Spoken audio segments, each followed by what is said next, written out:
Darius Wade was 36 years old, and for 8 years he built his entire life around one woman's dream. He picked up a second job. He deferred his own ambitions.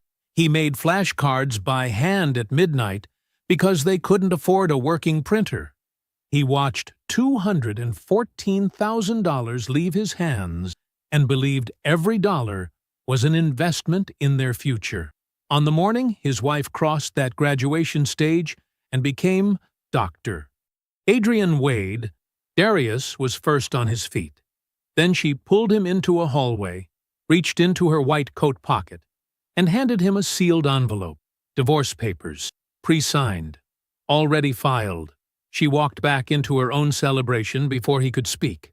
What Darius didn't know yet was that the hidden bank account had been open for 3 years, that the affair had been running for 14 months, that his wife's residency placement wasn't luck, it was a transaction. He thought he'd lost everything. He had no idea what he was about to find. Before we jump into the story, comment where in the world you are watching from and subscribe, because tomorrow's story is one you need to hear. The iron hissed. A thin cloud of steam rose from the collar of the navy shirt, and Darius Wade pressed the iron slowly, deliberately, the way he did everything. No rushed strokes, no wrinkles left behind. He lifted the iron, checked his work, set it down again where the fabric wasn't quite right. The kitchen was quiet, except for the low murmur of the morning news on the counter TV. Outside, May was doing what May does in this part of the state. Bright sky, soft wind, the kind of morning that makes people feel like things are going well. Today, things were going well. Dr. Adrian Wade. He said it in his head the way he'd been saying it for weeks. Let it sit there. Rolled it around like something precious. 8 years of his life were folded into those 3 words, and he was not ashamed of a single one of those years. Not $1, not one overnight shift. He hung the shirt on the cabinet knob and smoothed the front panel one last time with his hand. He'd been 27 when she told him. They were sitting at this same kitchen table, smaller apartment then, different table, same feeling of her across from him. And Adrian had slid the medical school brochure toward him like she was confessing something. Her eyes were careful, watching for his reaction before she let herself have one. He hadn't even paused. Then we make it work, he'd said. Simple as that. And they had. Or rather, he had, and she had studied. And that was the arrangement. And he'd been glad to hold it up. The second job came 6 months later. Medical supply courier. Weekends, sometimes weeknights. He'd told Adrian it was easy money, which was a lie, but a kind one. His lower back still reminded him of it on cold mornings. He'd driven those routes for 2.5 years, logging miles through industrial parks and hospital loading docks, learning the geography of every medical facility in a 40-mile radius, the way you learn a thing when your livelihood depends on knowing it. His regular job, operations supervisor at Harmon Regional Freight, he'd kept that whole time, too. 14-hour days weren't unusual. He'd scheduled around her study blocks, made sure the fridge was stocked before her exams, learned to move quietly through the apartment when she needed silence. The night before her Step 1 boards, she'd cried so hard her whole body shook.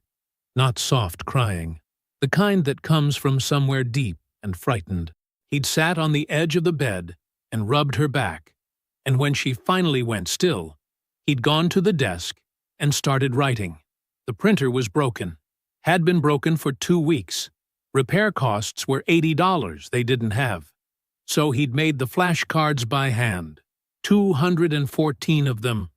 Pharmacology, pathophysiology, biochemistry. He didn't understand most of what he was writing, but he wrote it carefully, in clean block letters, checking the textbook after each one to make sure he'd gotten it right. She'd woken up at 5 a.m. and found the stack on the desk beside a glass of water. She hadn't said much. She'd just looked at him in a way that, at the time, he thought meant everything. Darius buttoned the navy shirt now and checked himself in the small mirror propped against the backsplash. He was a big man, broad through the shoulders, steady in his stance, but he'd always moved carefully, like a person who understood what it meant to take up space. He looked fine. Good, even. He straightened his collar and nodded once at his reflection. His phone buzzed on the counter. Troy. We're 10 minutes out. Mama wants to know if you got the good parking spot. He smiled. His brother had been trying to protect that parking spot since 7 this morning, which was very Troy. Precise, proactive, already 3 steps ahead of a problem that didn't exist yet. Darius. Tell her I'll find one. Troy. She says that's not an answer. He laughed and set the phone down. Paulette Wade had pressed her church clothes the night before.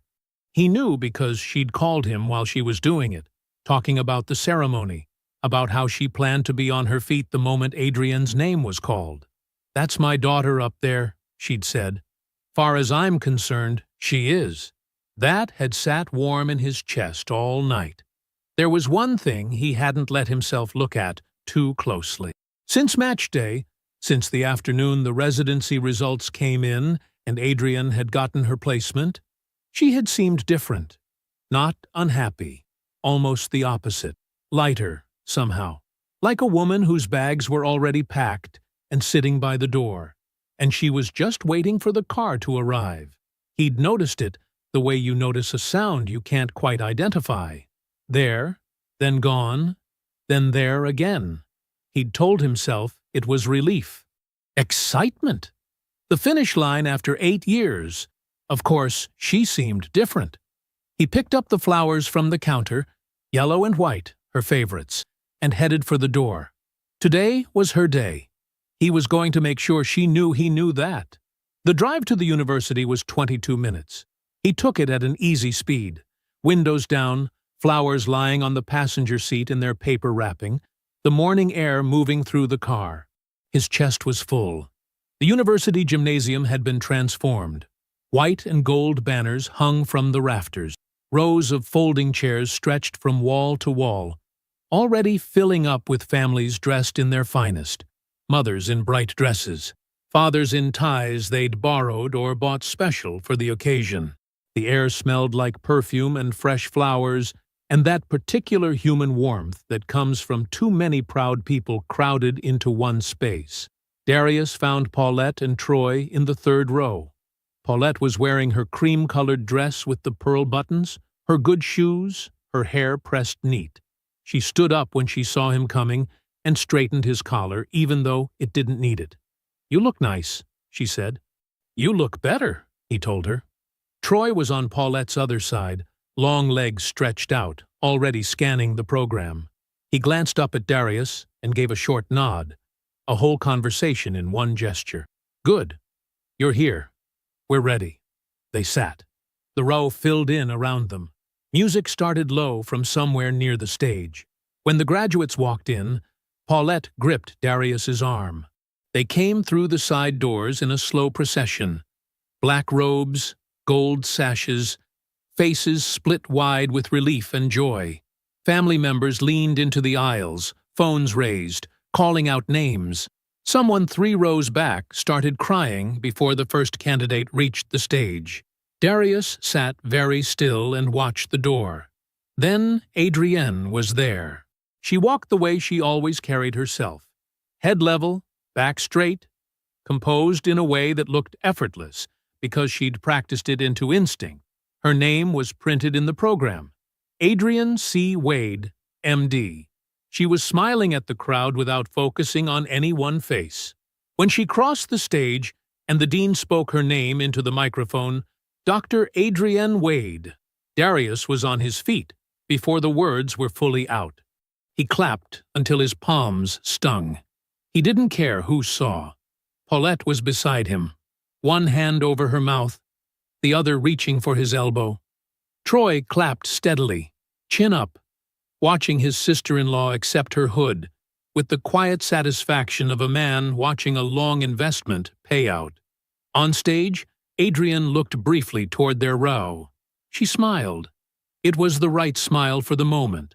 Warm, appropriate. Darius smiled back and thought about the 214 flashcards. The reception was held at the Meridian Hotel, 4 blocks from campus. A bright, high-ceilinged ballroom, round tables with white linens, the residency program's logo on every napkin. A jazz trio played softly near the entrance. Waitstaff moved through the crowd with champagne and small plates. Darius stayed close to Paulette for the first hour, making the rounds, shaking hands with people whose names he'd heard for years. Classmates, professors, the program coordinator who had always remembered to ask about him specifically. "You must be so proud," they said, again and again. "I am," he said, and meant it every time. He was refilling Paulette's glass of sparkling water when he noticed the man. He was standing near the far end of the room, slightly apart from the cluster of attending physicians around him, tall, well-built, somewhere in his mid-40s, dark suit, a kind of settled authority in the way he occupied space, the posture of a man who was used to rooms arranging themselves around him.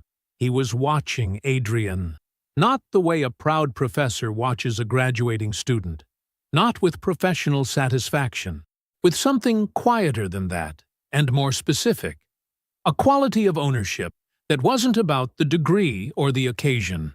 Adrian moved across the room to greet a classmate, and his gaze followed her exactly the way a compass needle follows north. Darius looked at the man's face, filed it, looked away. He refilled his own glass, said something to Troy that he immediately forgot. The jazz trio shifted into something slower. 20 minutes later, Adrienne appeared at his elbow. "Can I borrow you for a second?" she said. Her voice was light, conversational. He followed her out through a side door into a carpeted corridor, quieter than the ballroom, lit by long fluorescent panels. The sounds of the party faded. She stopped, turned to face him. Her expression was composed, still. The specific kind of stillness that isn't calm. It's preparation. She reached into the pocket of her white coat, and she produced a sealed envelope. She held it out to him. "It's a no-fault filing," she said. "I've already retained an attorney. I hope we can handle this civilly." He looked at the envelope. He looked at her face. She had practiced this. He understood, in that moment, with a clarity that felt almost physical, that she had practiced this exact moment. The tone, the words, the hand that wasn't shaking. He took the envelope. She walked back into the party. The door swung closed. The corridor was very quiet. Darius stood there with the envelope in his hand. He did not open it. He put it in the inside pocket of his jacket, against his chest, and stood for a moment breathing in the empty hallway. Then he went back inside. He said goodbye to Paulette. He told her he was tired. He hugged her once, longer than usual. He drove home alone. He sat in his dark driveway for a long time. The engine was off. The flowers, still in their paper wrapping on the passenger seat, had started to droop in the warmth. The envelope was in his lap. He hadn't opened it. He didn't cry right away. It came up slowly, the way things come up when you've been holding them at arm's length all day. His throat tightened first, then his eyes, then his hands pressed flat against the envelope, and he bent forward over the steering wheel, alone in the dark, and wept. 3 days later, the envelope was still on the kitchen table. Darius hadn't avoided it. He'd simply waited until he was ready, until the shock had settled into something he could think through, until the mornings didn't feel like climbing out of cold water. He was a man who read the whole contract before he signed anything. He wasn't going to read this one until he could see it clearly. Saturday morning, early. The coffee was made. The legal pad was open beside him, pen uncapped. He picked up the envelope and opened it. The filing itself was 11 pages. Clean formatting. Professional. Her attorney had done good work. Darius read every word. He read the grounds for dissolution, irreconcilable differences, no fault, standard language. He read the asset inventory, the house, the joint checking account, the car she'd already taken. He read the proposed division, which was aggressive but not surprising. She'd had time to prepare this, time he now understood she'd spent deliberately. He made notes on the legal pad in his small, precise handwriting. Questions, numbers, items he wanted to look at more closely. He was on page 8 when he stopped. It was in the financial disclosures section, the part of a divorce filing where both parties are required to list their accounts, assets, and liabilities. Most people skim it. Darius did not skim things. There, near the bottom of a dense column of figures, was a line item for a savings account. Account ending in 4471. Listed as individual account, premarital origin. Darius stared at that line for a long time. He had been with Adrian for 9 years, married for 8. He knew every account they had together. He knew the joint checking, the joint savings, her student loan account, the medical school payment portal he'd logged into so many times he still remembered the password. He had never heard of an account ending in 4471. He wrote the number on the legal pad. He circled it. Then he picked up his phone and called Troy. "I need you to come over," Darius said. "Bring your laptop." Troy didn't ask questions.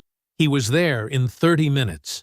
They sat at the kitchen table, the same table where they'd eaten hundreds of Sunday dinners, where Darius had once spread out 4 months of receipts to do their taxes by hand, where Adrian had studied for her Step 2 word, 2 boards, while Darius kept her coffee warm. Troy opened his laptop. Darius slid the divorce filing across the table and pointed to the line. Troy looked at it. Then he looked at Darius. "You didn't know about this?" "No." Troy turned back to the screen and started working. Darius sat across from him and drank his coffee and waited. He was good at waiting. It took Troy just under 2 hours. He had a contact at a financial compliance firm, a woman he'd gone to school with who owed him a favor, and she helped him trace the routing number attached to the account number. Darius watched his brother's face while he worked. The small furrow between his brows that meant he was focused. The slight stillness when something landed. Troy sat back. "The routing number ties to a private banking branch," he said. "Regional outfit. Small. They primarily service medical professionals." He paused. "It's the same branch used by attending staff at Mercy General." Darius knew the name. It was the hospital where Adrian had matched for her residency, the hospital where Victor Ashby was a department head. "How much is in it?" Darius asked. Troy's jaw tightened slightly. "It's not about what's in it now. It's what went in over time." He turned the laptop to face Darius. $47,000. 31 months of deposits. Regular. Consistent. Like a paycheck going into a separate pocket. Darius looked at the screen. 31 months. 2.5 years. He thought about the second courier job he'd picked up. The one he'd told her was easy money. He thought about the vacation fund they'd talked about every January and never touched. He thought about the printer they couldn't fix, the handmade flashcards, the overtime he'd worked so many Saturdays that the forklift guys had started calling him a ghost. He said it out loud, not because he needed Troy to confirm it, but because hearing it in his own voice made it real. "She was saving up to leave me," he said, "while I was paying her tuition." The kitchen was very quiet. "Darius, don't." His voice was even, almost gentle. "I'm not asking you to say anything. I just needed to say it." He looked at the legal pad, the circled account number, the 11 pages of a plan she'd been building while he was building a life he thought they shared. He was quiet for a long moment. Then he said, "Don't tell Mama yet?" "Not until I know everything." Troy nodded once. Darius pulled the legal pad toward him. He looked at the circled number for another long moment. Then he picked up his phone. He'd heard Odessa Grant's name twice, once from a man at his job whose divorce had nearly cost him his house, and once from that same man 3 years later, explaining why he still had it. That was the kind of referral that meant something. He found the number. He dialed. It rang twice. Odessa Grant. "My name is Darius Wade," he said. "I need a consultation. It's urgent." He listened. He answered her questions briefly and precisely, the way he did everything. When she gave him a time, he wrote it on the legal pad in the same small handwriting he'd used for the account number, the routing number, and every other piece of this thing he was only beginning to understand. He ended the call. He set the phone down on the table. He looked at the divorce filing, at her name on the first page, the title she'd spent 8 years and his money earning, the document she had handed him in a hallway while the party went on behind her. Something in his chest that had been soft for 3 days went solid. Not hot, not loud, just solid. He reached for the pen and turned to a clean page on the legal pad. He began to write. Odessa Grant's office was on the 4th floor of a narrow brick building downtown, the kind of building that had been there for 50 years and wasn't trying to impress anyone. The waiting area had 2 chairs, a small table, and a framed print of Harriet Tubman on the wall. No flowers, no soft music, just clean light coming through Venetian blinds and the distant sound of traffic below. Darius was early. He sat with the folder on his lap and waited. Odessa herself came out at exactly 9 a.m. She was shorter than her voice had suggested, compact, dark-skinned, with close-cropped natural hair and reading glasses pushed up on her head. She wore a charcoal blazer and moved like someone who had nowhere to be except exactly where she was going. She did not smile warmly. She shook his hand once, firmly, and said, "Come in." Her office was organized the way Darius liked things organized. Everything visible, everything intentional. She sat behind her desk. He sat across from it. He placed the folder on the surface between them without being asked. She opened it. She read. She did not speak for several minutes. Darius respected that. When she looked up, she said, "Tell me about the account." He told her. Concise, factual. The routing number, the banking branch, the 31 months, the $47,000, Troy's findings, the connection to Mercy General. Odessa listened with her hands flat on the desk. When he finished, she was quiet for a moment. Then she said, "In this state, documented financial support for a spouse's professional education creates a reimbursement claim. It's not automatic, but it's legitimate, especially in a long-term marriage where one party demonstrably reduced their own financial advancement to fund the others." She tapped the folder. "But this account changes the shape of the whole thing. It's not just a divorce filing anymore. If she was systematically moving money into a private account over 2.5 years, during the marriage, without your knowledge, that's financial fraud. That's concealment of marital assets." Darius nodded slowly. "What do you need from me?" "Everything," she said. It wasn't dramatic. It was just precise. Every tuition payment, every loan in your name, every joint bill you paid alone, receipts, bank statements, tax returns.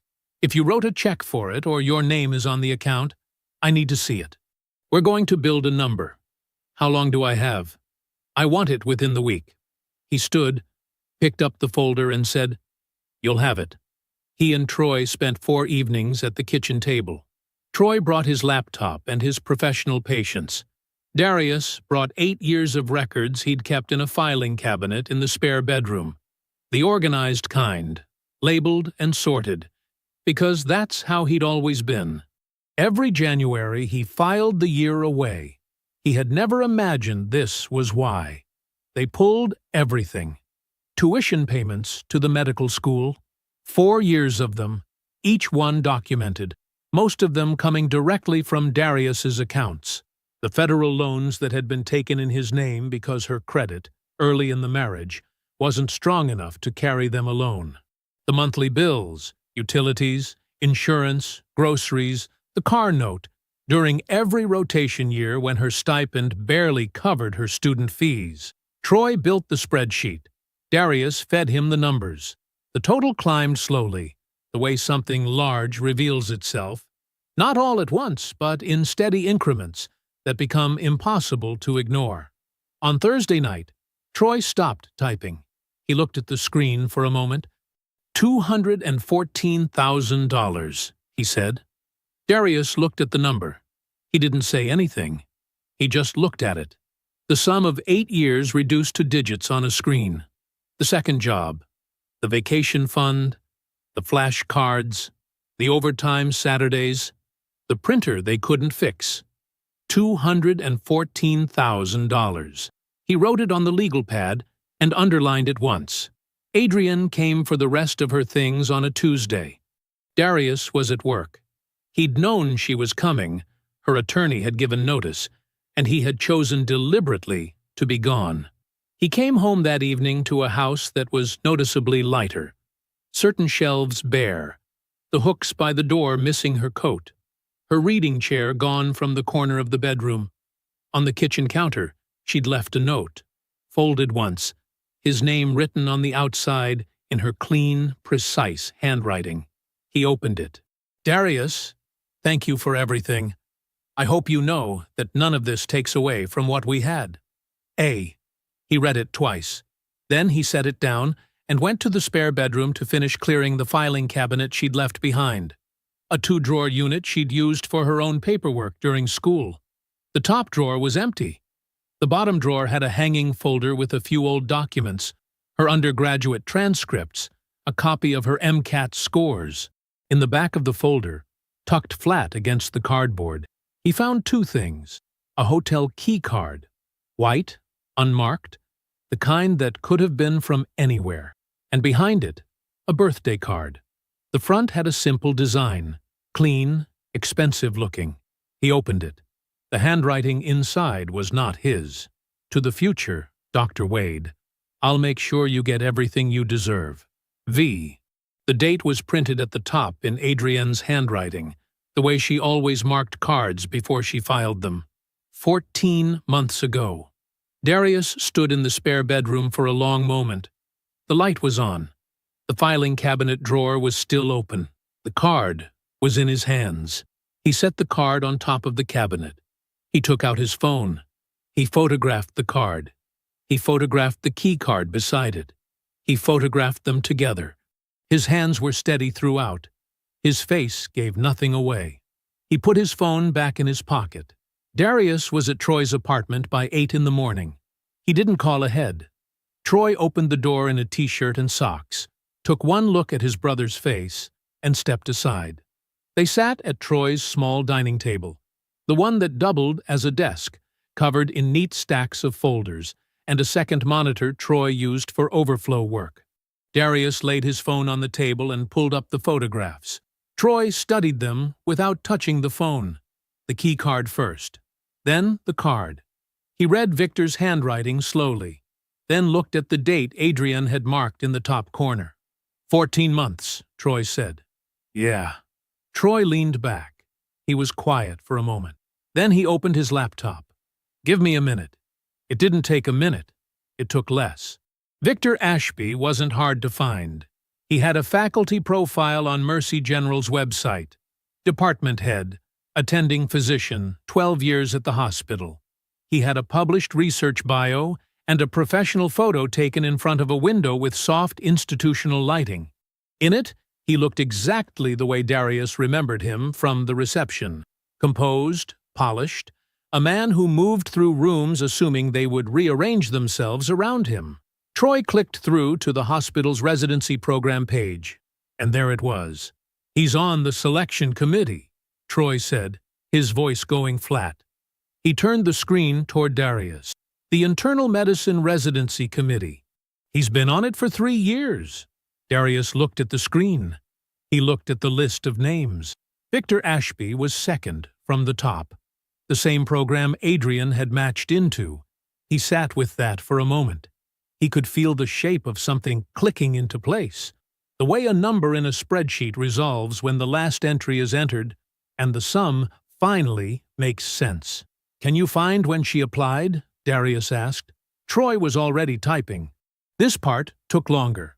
It wasn't public information, But residency applications went through a national matching system, and there were timestamps embedded in the confirmation documents the program sent to applicants. Documents Adrian had received, printed and filed in the spare bedroom during a year when Darius was paying for everything. He remembered seeing those documents. He'd thought nothing of them. Program correspondence. Administrative paperwork. Troy had photographed the filing cabinet contents the week before as part of the documentation process. He pulled up the images now, enlarging them on his secondary monitor. He found the confirmation letter. He found the timestamp. He stopped. Darius, tell me. Troy turned the monitor so Darius could read the date on the letter. She submitted her application to Ashby's program 6 months before she told you she matched there. The room was quiet. 6 months before, Darius repeated. She didn't randomly match, Troy said carefully. She applied directly to his program. His specific program. 6 months before she ever said anything to you about it. Darius placed both hands flat on the table. He stared at the screen. The picture assembled itself in full now, and there was nothing left to guess at. Adrienne had not made a sudden decision. She had not stumbled into an affair and then scrambled to recover her life. She had drawn a plan, careful, long, constructed over years, and she had worked it step by step. Victor hadn't been a distraction from her career. He had been the next rung on a ladder she'd been climbing while Darius was paying the rent. She had used Victor to guarantee her placement, and she had used Darius to fund the degree that put her in the room to be placed. The hidden account, the birthday card, the residency application, the pre-prepared envelope. None of it was sudden. None of it was impulsive. All of it was deliberate. She planned this for over 2 years, Darius said. Not a question, just the fact, stated plainly, because it needed to be said out loud at least once. Troy said nothing. He didn't have to. Darius sat still for a long moment. Then he picked up his phone and called Odessa. He told her everything in order. The committee roll, the application timestamp, the 6 months. He read her the date on the confirmation letter and the date Adrienne had told him about the match. Odessa was quiet for longer than usual. When she spoke, her voice had a different quality to it. Not warmer, exactly, but sharper. Like something had come into focus for her, too. That's not just a divorce case anymore, she said. What you're describing, a sitting committee member influencing a selection process for a personal relationship, that's a professional ethics violation. A serious one. There's a board process for this. I know exactly who to call. Make the call, Darius said. I will. He drove home with the windows down. The morning air was cool and flat, the kind of air that doesn't ask anything of you. He kept both hands on the wheel, drove the speed limit, stopped fully at every stop sign. Back in her office, Odessa Grant pulled up a blank document on her screen. She set her reading glasses on her nose, positioned her fingers on the keyboard, and began to draft the formal ethics complaint against Victor Ashby. Darius turned onto his street. He pulled into his driveway. He sat for a moment, looking at the front of the house. Then he got out of the car and went inside. Odessa filed at 9:04 in the morning. Darius knew because she sent him a one-line email with the timestamp and a scanned copy of the filing attached. No commentary, no reassurance, just the document and the time, which was exactly what he'd asked for and exactly what he needed. He read through it at his kitchen table with his second cup of coffee. The language was precise and cold in the way legal language always is, formal phrasing wrapped around real things, turning human wreckage into numbered paragraphs. But the substance was clear. Formal contest to the no-fault filing, financial fraud allegation, full asset discovery requested, the hidden account named explicitly, with dates and deposit totals, 14 pages, 8 years, 1 filing. He closed the document and went to work. Odessa placed the asset hold the same morning, before noon. It was clean and surgical. A formal legal notice to the joint account institution, flagging the undisclosed account and blocking any transfer of marital assets pending the discovery process. Adrienne's carefully arranged financial exit had just been frozen mid-step. She wouldn't know it until she tried to move something and found it wouldn't move. She didn't know yet. That was the part Darius kept returning to as he sat at his desk at the freight yard, working through a routing issue on a delayed shipment. Adrienne was somewhere in her new life right now. Maybe at the hospital. Maybe with Victor. Moving through her day with the quiet confidence of a woman who believed she had already won. She had signed papers. She had secured an attorney. She had planned for years and executed cleanly, and walked away from a party without looking back. She didn't know what was already in motion. Darius approved the rerouted shipment and moved on to the next item in his queue. That evening he drove to Paulette's house. She lived 20 minutes away in the same neighborhood where Darius had grown up. A small brick house with a front porch and a flower bed she maintained with the same deliberate care she applied to everything in her life. The lights were on inside. He could see the blue flicker of the television through the curtain. She opened the door before he knocked. She'd seen his headlights from the window. "Come in," she said. She looked at his face and didn't ask any questions. She just stepped back and let him inside. They sat at her kitchen table, the same table where Darius had done homework as a boy, where Paulette had graded papers on weekend evenings, where the family had eaten every holiday meal he could remember. She put a glass of water in front of him without being asked. He told her everything. He started at the beginning and moved forward in order, the same way he'd told Odessa, because the order mattered. The hidden account, the routing number, the birthday card, and the hotel key card. Victor's name, his role on the selection committee, the timestamp on the application letter, the $214,000, the pre-prepared envelope in Adrienne's white coat pocket. Paulette did not say a word. She sat across from him with her hands folded on the table, and she listened. Her face did not collapse. It did not harden into anything dramatic. She simply took it in, piece by piece, the way a person absorbs something they already half knew was coming, but had not let themselves fully believe. When he finished, the kitchen was very quiet. Paulette looked down at her folded hands. She was still for a long moment. Then she said, "I pressed her graduation hood the night before the ceremony. She brought it over, said the rental place had folded it wrong, that it needed pressing. I told her I'd take care of it." She paused. "She let me do that." She said it simply. No performance in it. Just the fact. Darius looked at his mother and felt something crack open in his chest that he didn't have a name for. Not for himself. For her.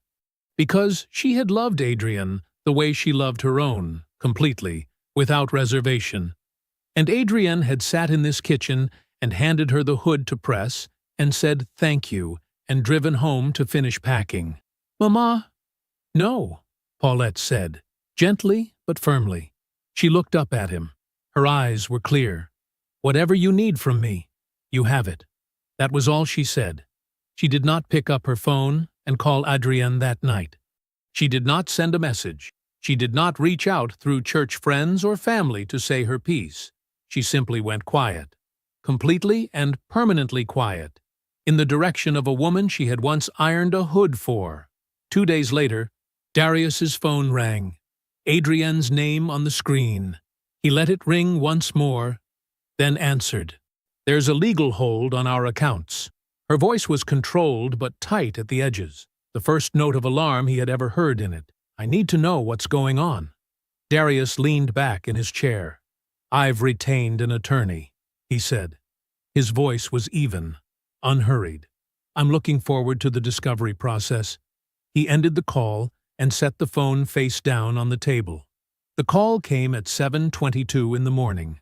Darius was at his kitchen table, coffee going cold beside him, working through a freight compliance report that needed to be submitted before 9. The number on his screen was unfamiliar, a local area code, but not one he recognized. He almost let it go to voicemail. He answered instead. Darius. The voice was smooth, assured. The voice of a man who had never in his life picked up a phone, uncertain of his welcome. This is Victor Ashby.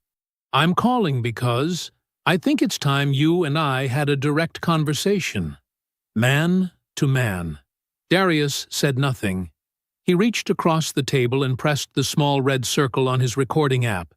His thumb moved quietly, without urgency, the way he pressed any button on any ordinary morning. I understand you're going through something difficult right now, Victor continued. Divorce is hard. I've seen it. There's a grieving process, and that's real.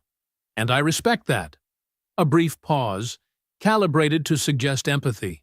But I think some of the decisions being made right now are being driven by emotion rather than clear thinking. And I want to give you the opportunity to step back from that. Darius set his pen down on the legal pad. He did not speak. You're a smart man, Victor said. I've heard that.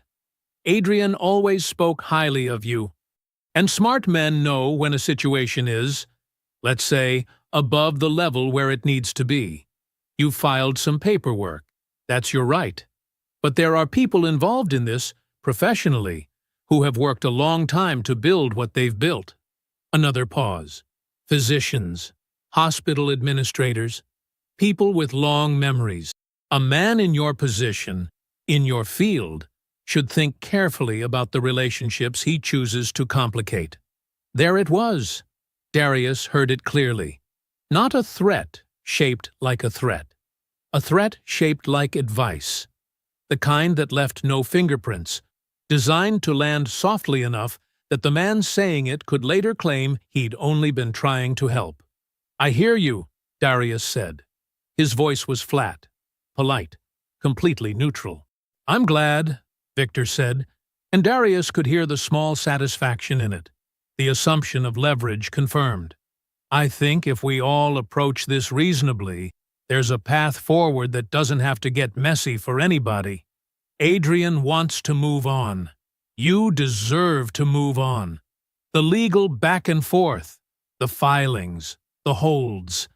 None of that serves either of you. I appreciate you calling, Darius said. Of course.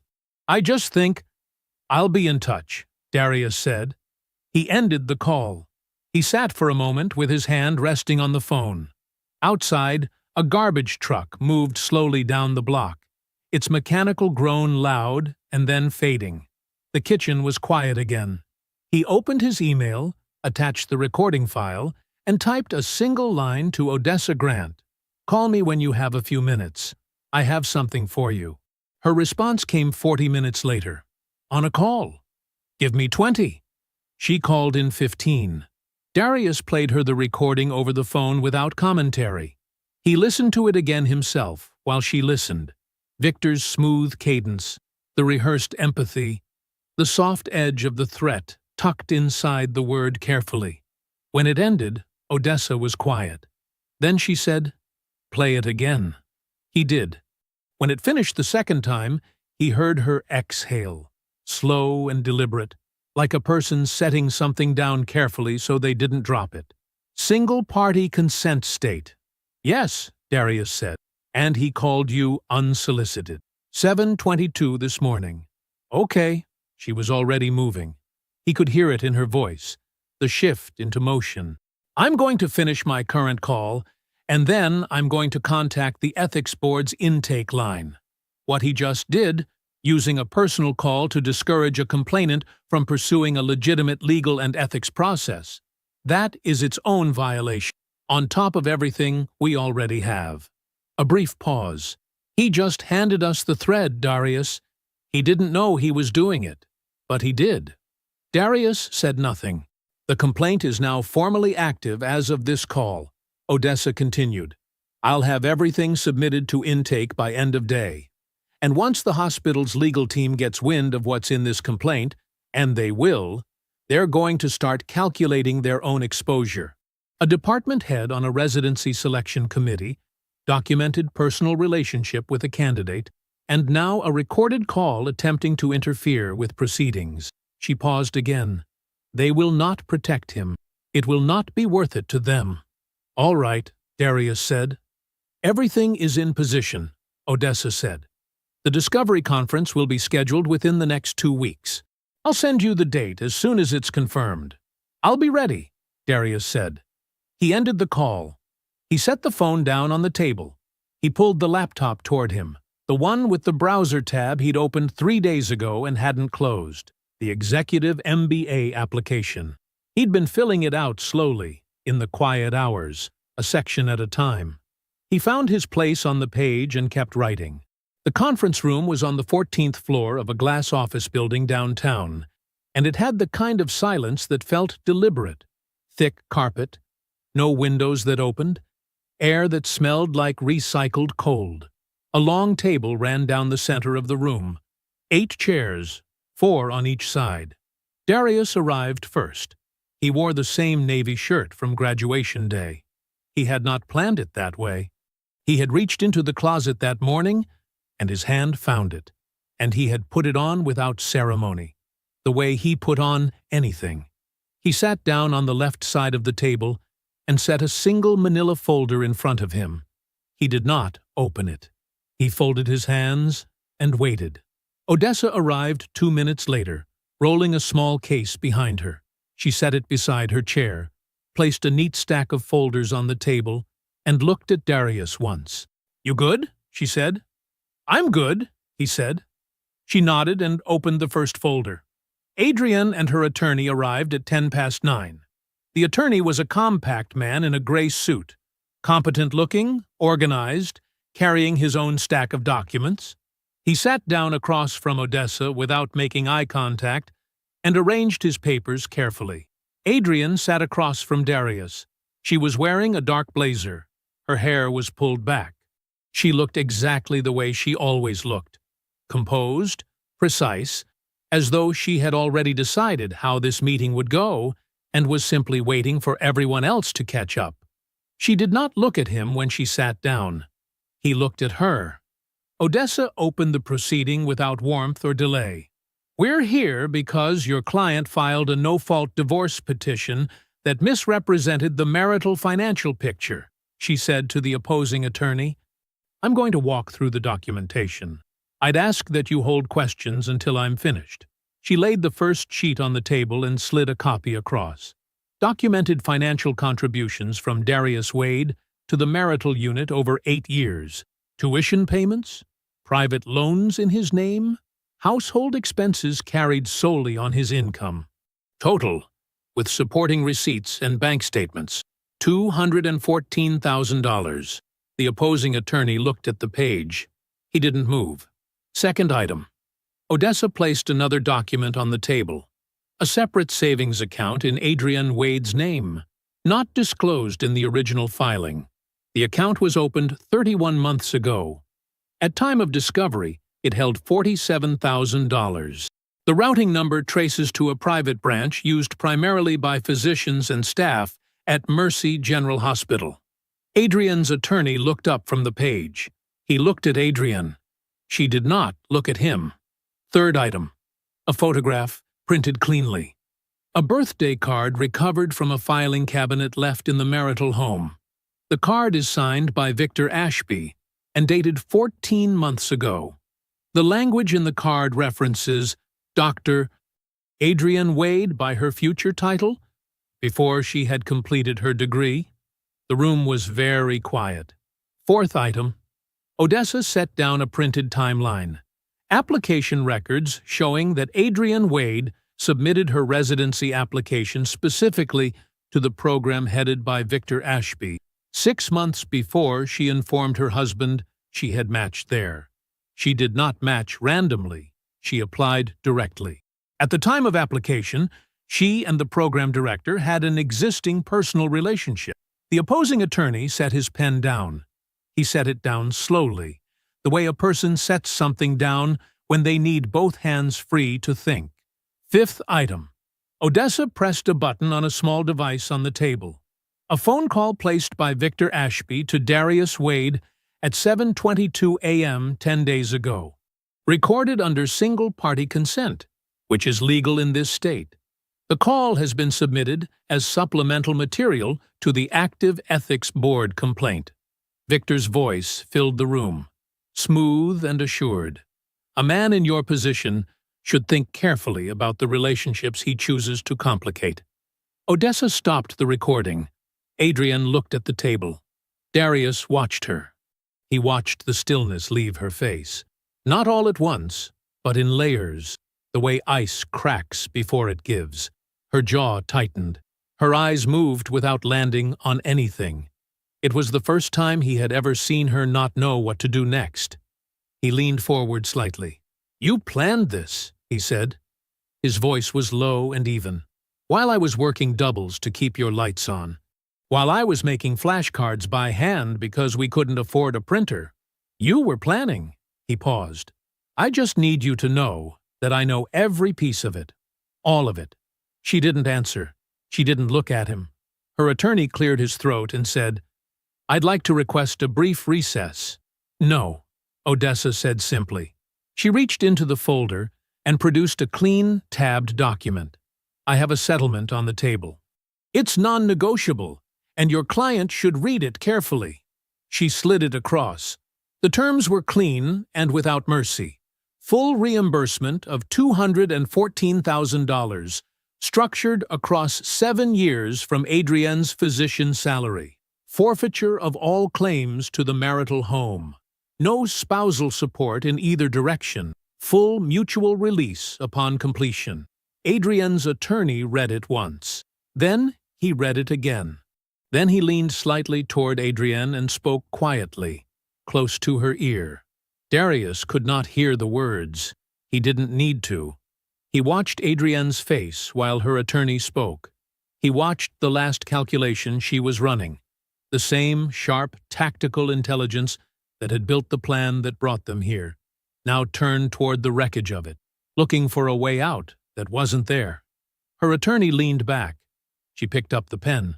She signed it on the last page, in the space above the signature line. Her handwriting was precise and clear. Dr. Adrienne Wade. She stood, gathered nothing from the table. There was nothing there that belonged to her anymore, and walked to the door. She opened it without pausing. She did not look back. The call came on a Thursday morning. Darius was at his desk at work, reviewing a routing manifest, when his phone buzzed with Odessa's name. He set the manifest aside and answered. "Ethics Board opened the formal investigation this morning," Odessa said. No greeting. She never wasted time on greetings. "Victor Ashby is on administrative leave as of yesterday afternoon. The hospital moved fast. Faster than I expected, honestly. Their legal team knows what the exposure looks like." Darius leaned back in his chair. Through the window of his office, he could see the freight yard. Rows of containers lined up clean and orderly. Trucks pulling in and out on schedule. What does that mean for the residency? Program director has flagged her start date. Nothing official yet, but she's been told the placement is under review, pending the investigation's outcome. Odessa paused. She has the degree. She passed her boards. She'll land somewhere eventually. But the specific program she engineered herself into, that door is most likely closed. Darius said, "Okay. That's all you've got? Okay?" "That's all I've got," he said. He heard something that might have been a short laugh on her end. "I'll send the formal confirmation in writing this afternoon. First reimbursement payment is scheduled for the 15th.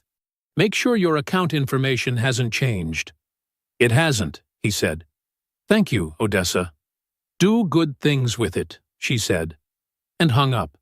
Darius sat with the phone in his hand for a moment. Then he set it face down on the desk and picked the routing manifest back up. He finished his shift. He drove home. He made dinner. Nothing elaborate, just rice and chicken and whatever vegetables were in the refrigerator.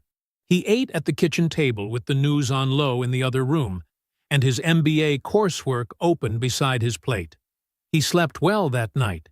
He had been sleeping well for weeks. The news about Victor moved through certain circles the way news always does. Not announced, just suddenly known. Paulette said nothing about it publicly. She did not make calls. She did not send messages. She did not say Adrian's name at church, or at the neighborhood association meeting, or at the monthly dinner she hosted for the women she'd known for 30 years. She simply said nothing. And in the particular world Paulette Wade inhabited, where she had spent decades being warm and present and generous with her words, her silence had weight. The women noticed. They did not ask direct questions, because they did not need to. They watched Paulette's face when Adrienne's name came up, and they saw exactly what they needed to see. A woman who had closed a door and locked it, and was not going to explain why. The social architecture Adrienne had assumed would be there. The extended family goodwill, the community warmth, the network of people who had watched her graduate and celebrated her success, quietly stepped to the side, not with hostility, not with confrontation, just with absence. It was, in its own way, more complete than anything louder could have been. Adrienne called on a Sunday evening 3 weeks after the settlement. Darius was on the couch with a book when his phone lit up with her number. He looked at it for one ring. Then he answered. "I need to say something," she said. Her voice was even, controlled. She sounded like herself. He said nothing. He waited. "What I did was practical," she said. "I know you don't see it that way, but I worked. I worked incredibly hard for that degree. For years.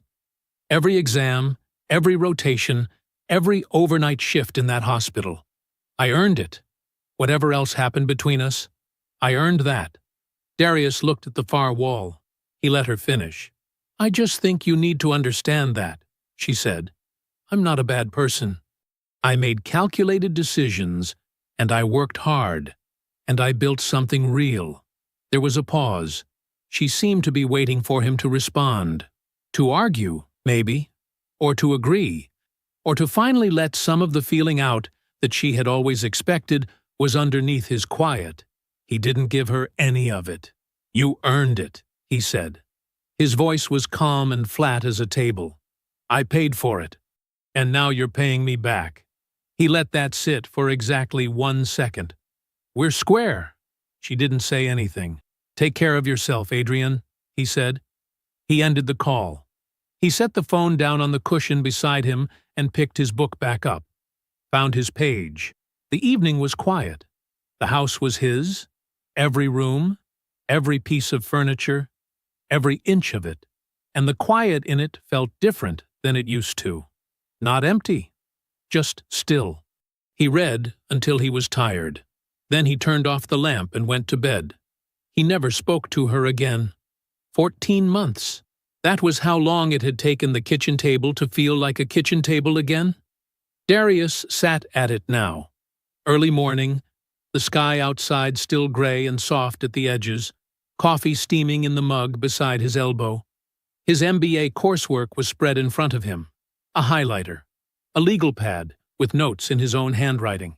The kind of work that belonged entirely to him, paid for entirely by him, chosen entirely by him. He had enrolled in the executive program 8 months ago, not because anyone told him to, not because he needed the credential to keep his job. He had enrolled because one evening he was sitting in this same chair and he realized that for 8 years he had been quietly setting aside every ambition that wasn't directly useful to someone else's goals, and that the thing he had always been curious about, the business side of operations, the strategy behind the systems he managed every day, had just been sitting there waiting on him to come back for it. So he did. The first reimbursement payment had cleared the last of his personal debt in the 2nd month. The second payment had gone straight into the savings account, the real one, the one that had always been his, the account that was finally growing the way it was supposed to.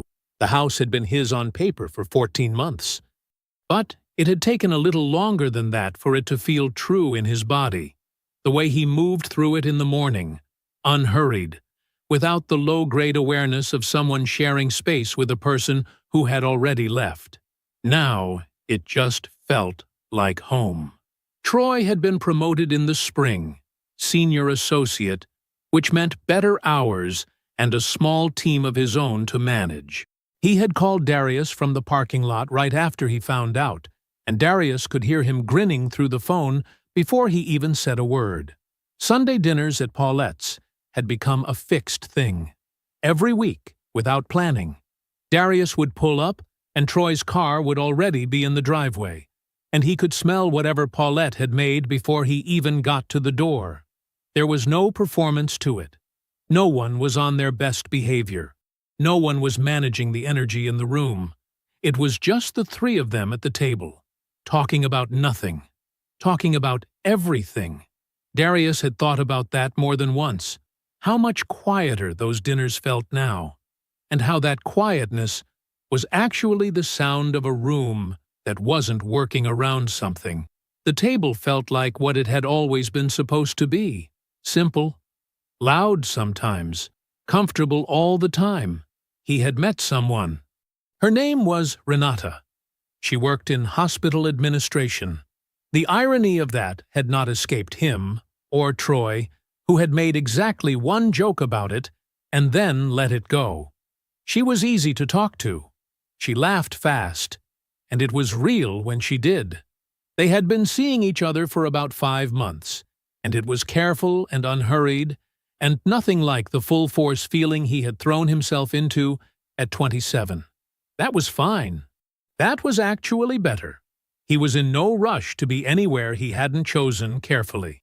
Victor Ashby had been formally terminated 9 months ago. The ethics board finding was public record.